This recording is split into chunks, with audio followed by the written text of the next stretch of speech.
నమస్తే అందరికీ. అందరూ ఎలా ఉన్నారు? మీరందరూ బాగుండాలని మనస్ఫూర్తిగా కోరుకుంటున్నాను.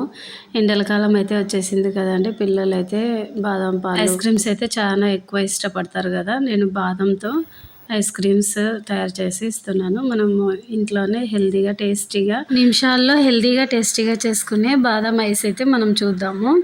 ఫస్ట్ అయితే బాదం పప్పులు కడిగి ఒక మిక్సీలో వేసుకొని మిక్సీ పట్టేసుకుంటున్నాను నేను.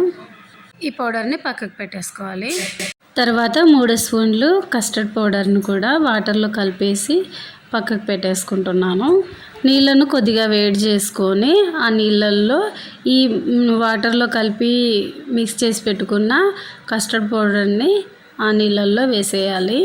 కలిపేసి బాగా ఒక చిన్న టీ గ్లాసు షుగర్ కూడా దాంట్లోనే వేసి బాగా కలిపేసి బాగా చిక్కబడేంత వరకు మరగనించాలి. అందులోనే టూటీ ఫ్రూటీలు ఒక ప్యాకెట్ వేసేసాను.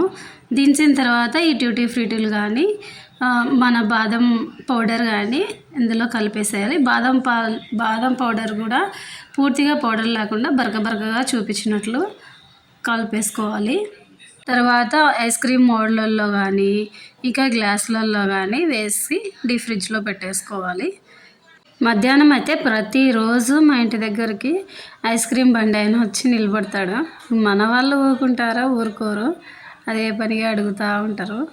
కాబట్టి నేను ఒక్కొక్కసారి కొనిచ్చి ఒక్కొక్కటి 10 రూపాయలైనా కానీ అవంతా హెల్దీ ఏం కాదు కదా అని చెప్పేసి నేను ఇట్లా ఐస్ క్రీమ్స్ తయారు చేసి ఇచ్చేస్తున్నాను పిల్లలకి.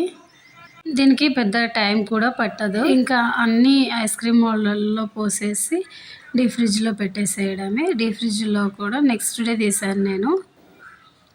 వెంటనే తీసేయలేదు.